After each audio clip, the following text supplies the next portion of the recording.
우리가 그동안 코로나 시절 속에서 여러 주제들을 놓고 성경 말씀을 좀 살폈었는데 이전에 했던 창세기 강해로 다시 돌아왔습니다.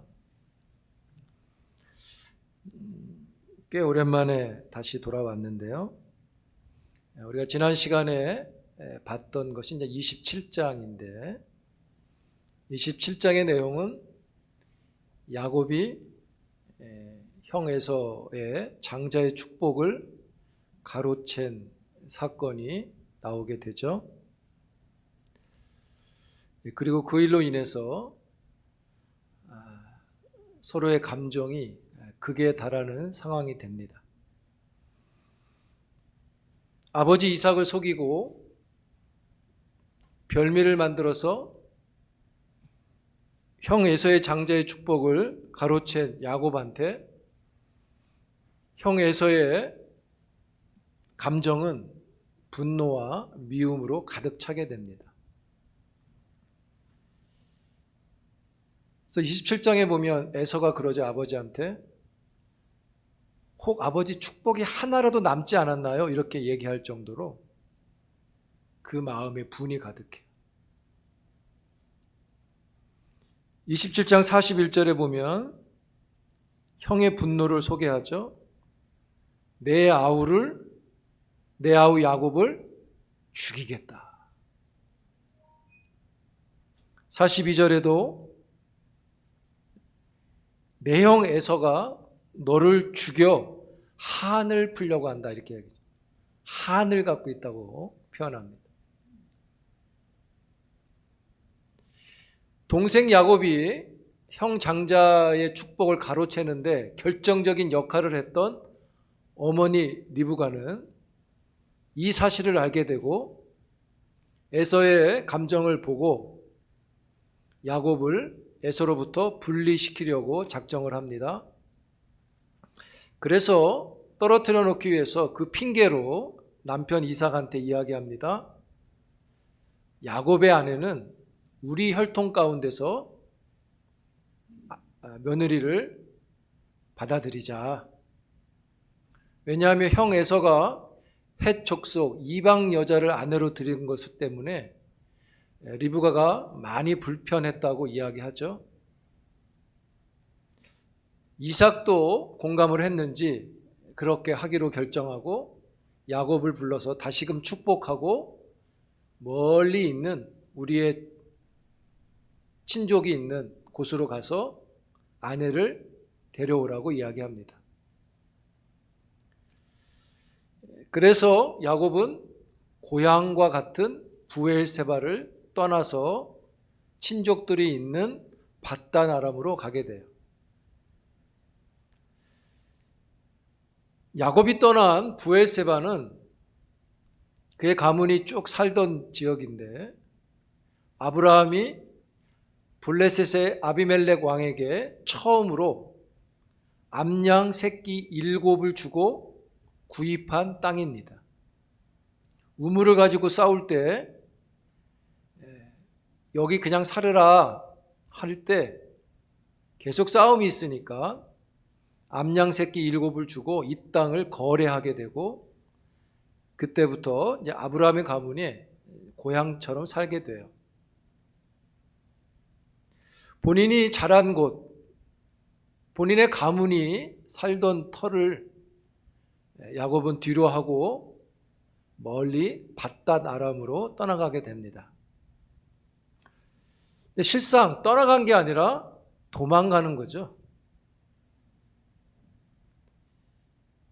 야곱의 목적지는 밧단 아람에 있는 어머니의 오빠가 살고 있는, 즉 삼촌 라반이 살고 있는 하란이었습니다. 밧단 아람이 하란입니다. 이 하란은 아브라함이 가나안 땅에 들어오기 전에 살던 곳이죠. 그러니까 그의 친족이 거기 본토 친척집을 떠나라 할 때 거기 다 있는 겁니다. 브엘세바는 이스라엘의 유다의 남쪽, 맨 남쪽에 아래쪽에 있습니다. 애굽에 가까운 지역인데 여기서 하란까지, 밧단 아람까지는 한 900km 정도 된다 그래요. 그러니까 남자의 걸음으로 하루에 20km 정도 걷는다고 하면 한 45일에서 50일 정도 걸리는 거리죠. 이 먼 거리를, 그러니까 우리 부산으로 왔다 갔다 왕복거리인데 이 거리를 야곱 혼자 가야만 했습니다. 여러분, 집을 떠날 때 야곱의 나이는 20대, 30대가 아닙니다. 뭐 몇 살이냐 그러면 70대 후반으로 봐요. 일단 숫자로는 한 77세 정도로 봅니다. 이거 어떻게 계산이 가능하냐? 성경에 나오는 나이를 계산해 보면 그렇게 나와요. 여러분, 야곱의 아들 요셉이 팔려갈 때가 17살이었죠. 그리고 13년 뒤에 애굽에서 총리가 되죠. 30살에. 총리가 된 후에 애굽 땅에 7년 동안 풍년이 있죠. 그리고 7년 동안 흉년이 있죠. 풍년을 보내고 흉년 2년 때, 흉년이 든 지 2년 차 때, 그러니까 30의 총리가 되고 7년과 2년을 보낸 야곱이 총리된 지 39살에 애굽 땅에서 야곱이 요셉을 만나게 되죠. 형들을 통해서 아버지를 불러오게 되고 애굽의 궁정에서 아버지를 만나죠. 그게 39입니다. 그렇기 때문에 그 39이니까 이때 바로가 야곱한테 그러죠. 요셉의 아버지 나이가 몇 살입니까? 이렇게 물으니까 요셉이 이렇게 대답하죠. 내 나이가 130세 험한 인생을 살았습니다. 이렇게 말하죠. 야곱이 130세에 요셉은 39살에 만난 겁니다. 130에서 39세를 빼면 91세입니다. 그러니까 야곱 91세에 요셉이 출생한 겁니다. 그리고 야곱이 밧단 아람 삼촌집에서 14년을 살죠. 아내 2명을 얻는 데 있어서 91세에서 14년을 빼면 77이죠. 부엘세바를 출발한 게 77세인 겁니다. 근데 이제 창세기 37장에 보면 야곱이 그런 말을 해요. 내가 삼촌집에 산 지 20년입니다. 아내를 얻는데 14년, 양을 치는데 6년, 20년을 살았다고 말하죠. 20세를 더해도 20년이라고 늘려도 71세에 집을 떠난 것이죠.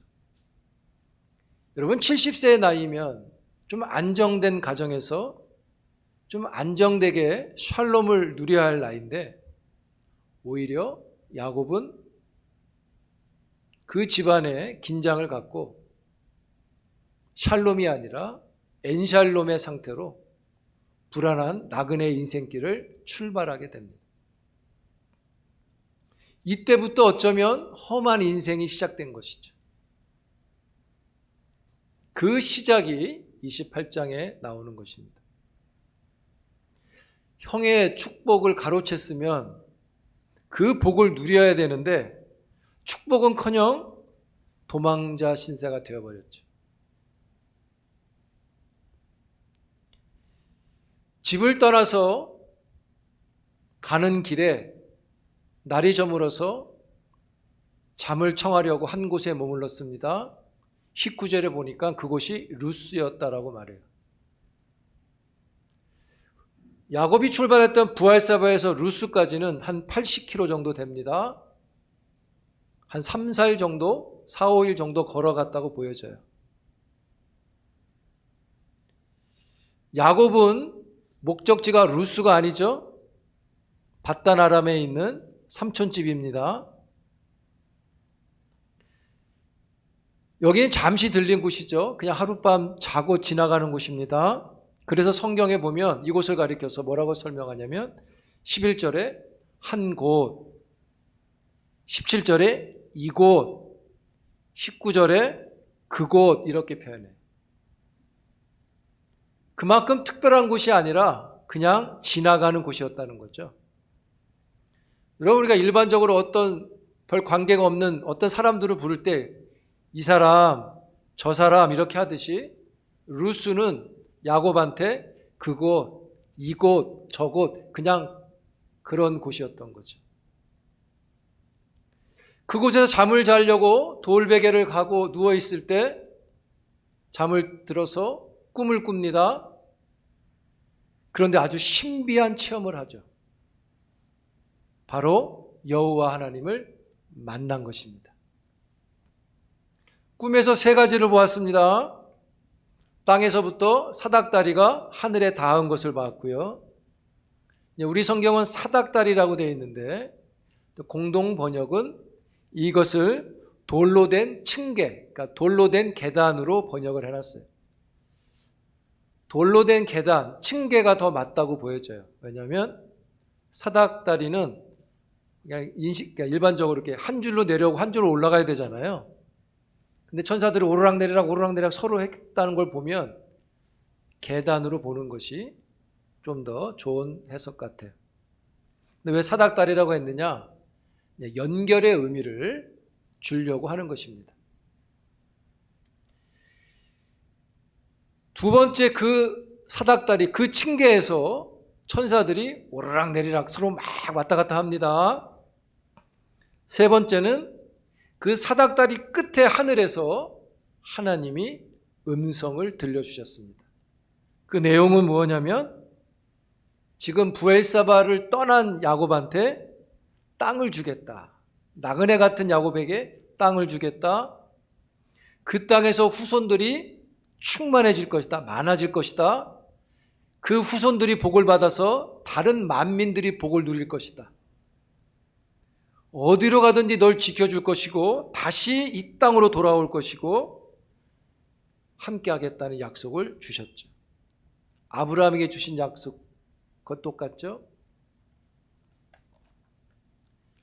여러분, 야곱이 우연히 들른 장소에서 자기도 생각지 못했던 하나님을 만났습니다. 야곱이 하나님을 체험한 겁니다. 근데 엄밀히 하면 야곱이 하나님을 만난 게 아니라 하나님이 야곱을 찾아오신 것이죠. 할렐루야. 여러분, 하나님의 체험은 하나님이 찾아오실 때 이루어지는 겁니다. 내가 특별한 장소로 가서 내가 하나님을 불러서 만날 수 있는 게 아니라 하나님이 오셔서 하나님을 체험하는 것이죠. 이 하나님의 체험과 관련해서 말씀합니다. 여러분, 주의해서 잘 들으셔야 돼요. 정신을 탁 집중해서 들으세요. 우리 교회 어떤 분이 예배를 드리러 오셨었습니다. 예배 후 담임 목사를 찾아서 만났습니다. 저에게 하는 말이 첫 마디가 그겁니다. 본인이 다니는 교회에 성육신한 두 사람이 있다는 겁니다. 이게 지난주일입니다. 그 성육신하신 두 사람을 보려고 많은 목사님들이 자기 교회에 온답니다. 그러니까 나보고도 오라는 거죠. 어디에요? 그랬더니 온양이래요. 온양. 그래서 찾아봤는데 그 교회는 없어요. 그래서 제가 그렇게 얘기했습니다. 성육신은 예수 그리스도밖에 없습니다. 우리 교단과 우리 교회는 그 말을 진리로 받지 않습니다. 거짓 진리입니다. 성육신이라는 건 하나님이 친히 인간의 몸을 입고 이 땅에 오신 것을 가리키는 겁니다. 그리고 이 땅에 몸을 입고 오신 것은 우리를 위해서 화목제물이 되시기 위해서라고 성경이 말씀합니다. 화목제물이 되셔서 우리에게 화목을 줍니다. 그래서 몸을 입고 오신 겁니다.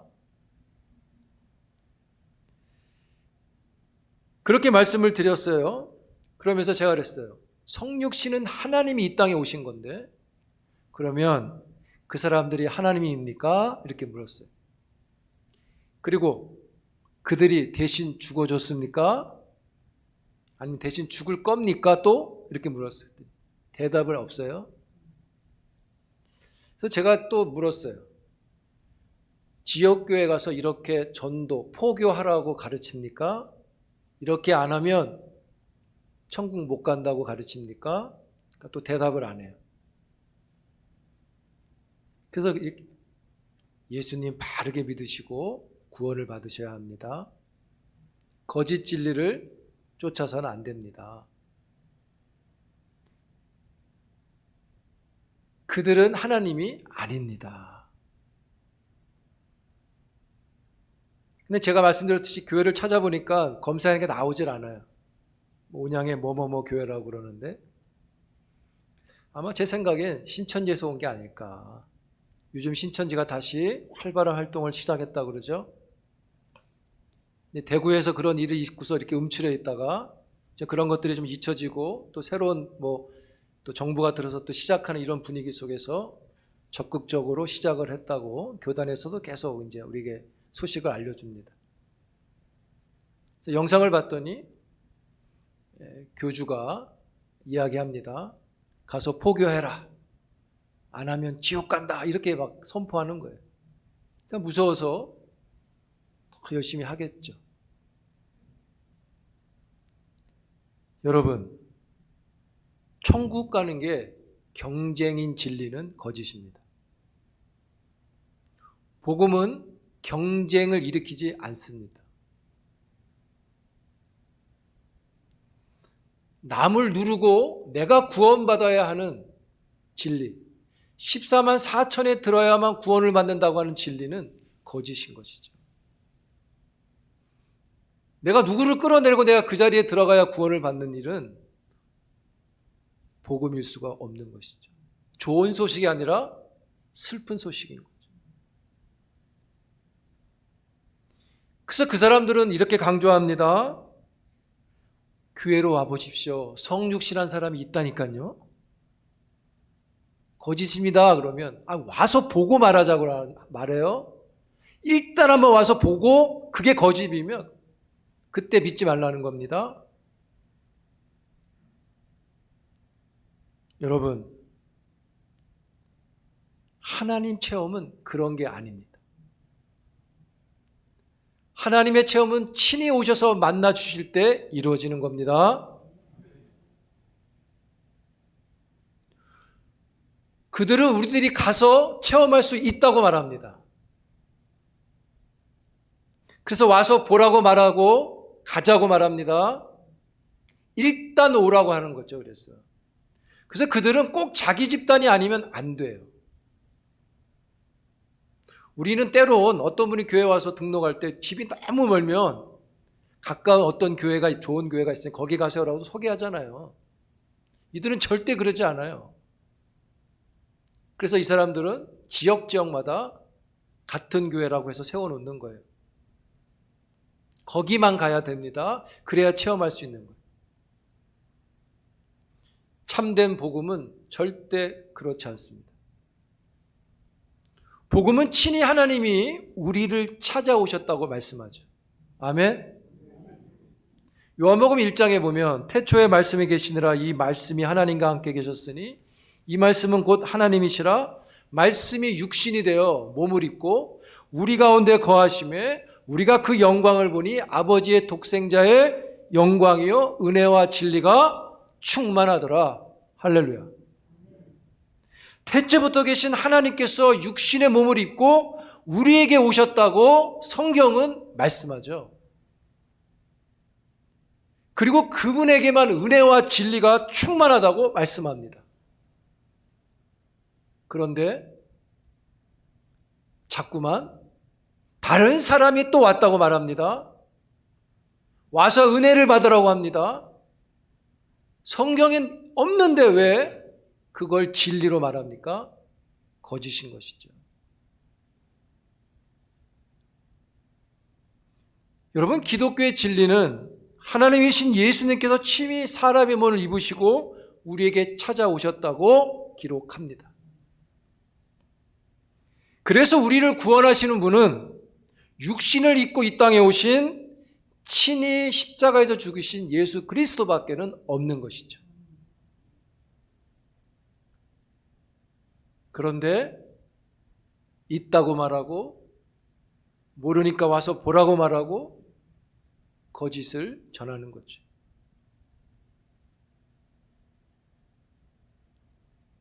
하나님의 체험은 절대 그렇게 성취되지 않음을 받으시고 우리가 가서 불러 만날 수 있는 것이 아니라 하나님이 우리를 만나주시는 것을 우리는 분명히 알고 그 하나님이 우리를 만나줄 수 있는 은혜가 있기를, 기도할 수 있기를 바랍니다. 하나님의 사자들이 오르락내리락 했다 그랬습니다. 근데 무엇을 했는지는 기록되어 있지 않아요. 그런데 그 사람들은 이 천사들이 뭘 했다고 말하는 거죠. 성경이 없는데 말을 합니다. 있다고. 뭘 했다고. 나는 깨달았다고. 거짓입니다. 성경은 그냥 오르락내리락 했고 그 사다리 끝에 하나님이 하늘에 계셨고 거기서 말씀하셨다고만 기록해요. 그럼 우리는 그 하나님을 보는 게 아니라 음성을 듣는 것이죠. 하나님이 보여주지 않고 음성을 들려주셨는데 자꾸만 하나님을 봤다고 말하는 거예요. 거짓이고 이단인 것이고 사이비인 것이죠.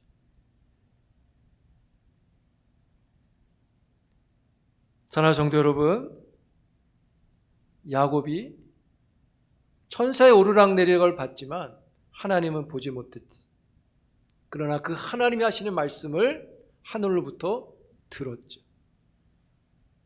하나님의 음성이 야곱에게 하나님을 체험하게 합니다. 여러분, 여기서 중요한 것이 있어요. 야곱이 하나님 체험하는 데 있어서 중요한 것은요, 장소가 아니라 현상이 아니라 하나님의 존재가 중요한 것입니다. 하나님이 거기 계신 것이 중요한 것이죠. 즉 하나님이 야곱을 만난 것이 중요한 것입니다. 야곱은 부모 밑에 있을 때 아니면 어쩜 브엘세바에 있을 때 하나님을 만나지 못했는데 직접 1대1로 하나님을 체험하고 있습니다. 놀라운 은혜인 거죠. 성도 여러분, 부모와 떨어져 있는 우리의 자녀들에게도 이런 축복이 있기를 축복합니다. 야곱은 이 놀라운 은혜에 감격해서 이곳을 베델이라고 부릅니다. 베델이라는 이름은 하나님의 집이란 뜻입니다. 여러분에게도 우리 교회가 베델이 되기를 축복합니다. 근데 여러분, 이 베델에서 중요한 것을 발견하게 되는데요. 그것은 야곱이 하나님을 향하고 있는 게 아니라 하나님이 야곱의 현 존재를 향하고 계시다는 거죠. 그 하나님께서 지금 여러분 한 사람 한 사람을 향하고 계신 것을 믿을 수 있기를 축복합니다. 여러분의 지금 현 존재를 하나님이 향하고 계시다는 거예요. 하나님을 체험한 야곱에게 놀라운 변화가 일어납니다. 그의 인격의 변화가 시작됐고 신앙의 경건함을 가지게 돼요. 하나님을 체험했을 때 야곱한테 성스럽고 거룩한 감정이 일어나죠. 17절에 보면 두렵다 이런 말을 하죠. 여러분, 우리가 하나님을 두렵다 하는 게 뭐라고 제가 말씀드렸죠? 두려움이 뭡니까? 경외라 그랬죠. 경외. 야곱이 경외함을 갖게 돼요. 그 감정을 일으킵니다. 성스럽고 거룩한 감정이 야곱에게 나타났듯이 우리에게도 나타납니다. 우리가 하나님 앞에서 기도를 드리거나 찬송을 하거나 성경을 읽을 때, 또 예배를 드릴 때 우리의 마음에 거룩한 감정이 엄습해 오는 거죠. 성스럽고 거룩한 감정이 우리 영혼에 머무는 동안 우리의 가슴은, 우리의 영혼은 뜨거워지는 것이고요. 이 뜨거움을 간직한 것을 너무 벅차서 밖으로 드러내는 게 눈물인 거예요. 그래서 이 거룩한 감정이 사라지면 세속화가 되는 겁니다. 여러분, 그런 까닭의 거룩한 감정이 여러분 모두에게 충만하게 경험되기를 주의 이름으로 축복합니다. 그래서 예배가 있어야 되고요. 기도가 있고 말씀이 우리에게 있어야 하는 것이죠. 참된 예배자로 승리할 수 있기를 축복합니다. 여러분, 이 거룩한 감정에는 유익이 있어요. 성스럽고 거룩한 감정은 하나님을 향해서 전혀 다른 존재로의 전향을 가져옵니다. 즉 인격의 방향 전환이 일어난다는 거예요. 야곱을 찾아오신 하나님께서 세속적인 공간을 거룩한 공간으로 바꾸셨습니다. 그 거룩한 공간에서 야곱의 생각이 뒤집어지는 거죠. 성스럽고 거룩한 체험은, 거룩한 정서는 우리로 하여금 전혀 다른 존재 양식을 취하게 하는 거예요. 즉 새로운 삶의 양식을 취하게 한다는 것이죠. 할렐루야. 은혜를 받았는데 삶의 전향이 일어나지 않는다? 은혜가 아닌 겁니다.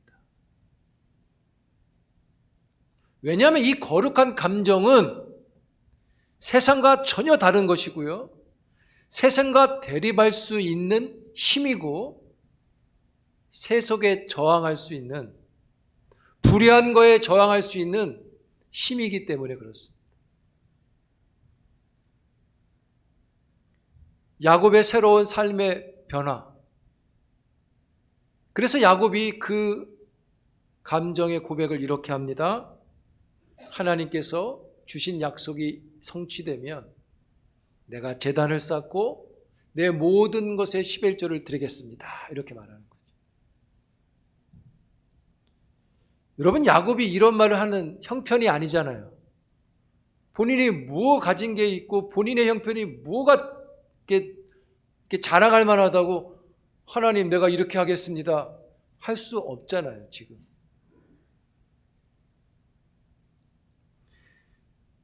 야곱이 제단을 쌓고 10의 1조를 드리겠다고 하는 것은요,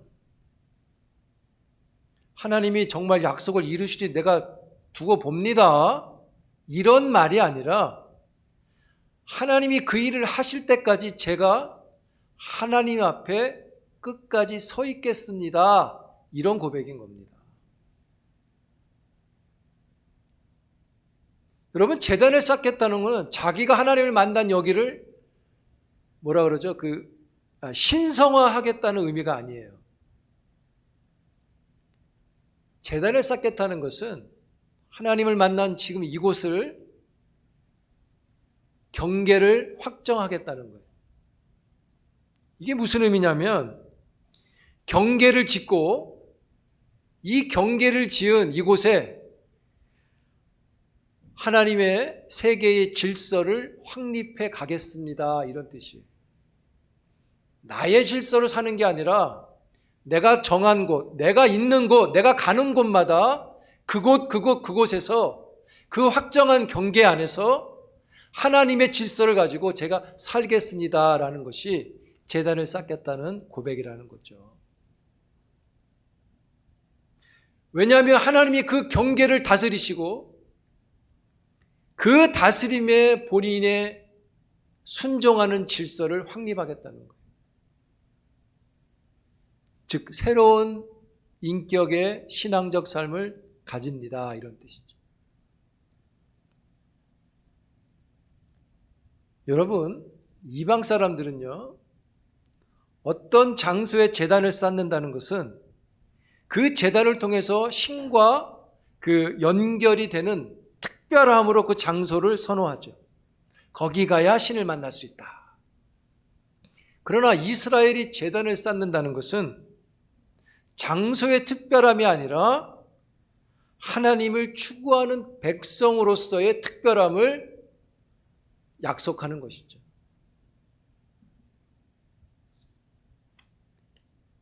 야곱은 하나님을 만남으로 새로운 존재로의 모습을 가집니다. 그 까닭에 그 증거로 내 모든 소유를 하나님께 10의 1조를 드립니다. 이렇게 말하는 거예요. 여러분 11조는 이런 의미로 받아들여야지 복을 받고 하는 어떤 조건의 의미가 아닌 것입니다. 이제 다음에 좀 살펴봅니다.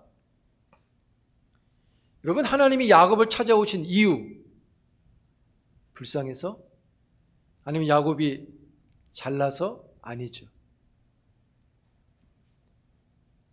하나님이 야곱을 찾아오신 이유는 야곱이 약속의 자녀이기 때문이에요. 할렐루야. 하나님은 약속의 자녀를 놓지 않으십니다. 어디를 가든지 함께 한다고 약속하시죠. 눈동자처럼 지키신다고 할 뿐이죠. 하나님이 우리를 찾아오시면 그 시간이 베델의 시간인 것이고 그곳이 베델이 되어지는 것입니다. 우리의 형편이 어떠한들 하나님이 찾아오시면 거기가 하나님의 집인 것이죠. 사랑하는 성도 여러분, 우리 교회에서 땅과 하늘을 잇는 층계를 볼 수 있기를 축복합니다. 그리고 우리를 위하여 하나님의 천사들이 오르고 내리고 하는 분주하게 움직이는 일들을 경험할 수 있기를 축복합니다.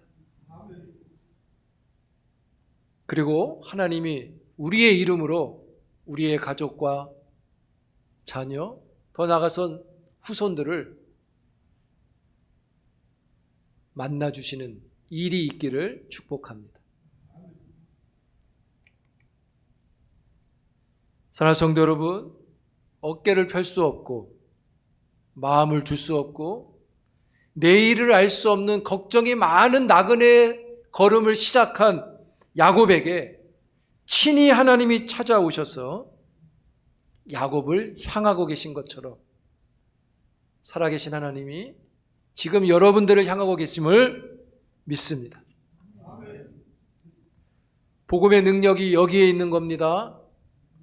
복음의 사람, 구원의 사람에게 하나님께서 함께 하시는 것이죠. 그리고 하나님이 인도해 주시기도 하고 축복해 주시는 겁니다. 하나님은 찾아오셔서 만나 주십니다. 복음을 가진 자를 만나 주시고 꿈을 주시고 비전을 주시고 은혜를 주시고 그런 까닭에 여러분 두려움하지 마시고 아무것도 두려워 말고 오직 주 하나님을 바라고 보며 하나님께 참여해가는 여러분이 될 수 있기를 주의 이름으로 축복합니다. 믿음이 복이 됩니다. 그 하나님을 의지하고 이 어려운 시절을 믿음의 승리자로 나아가는 우리 모두가 되기를 주의 이름으로 축복합니다.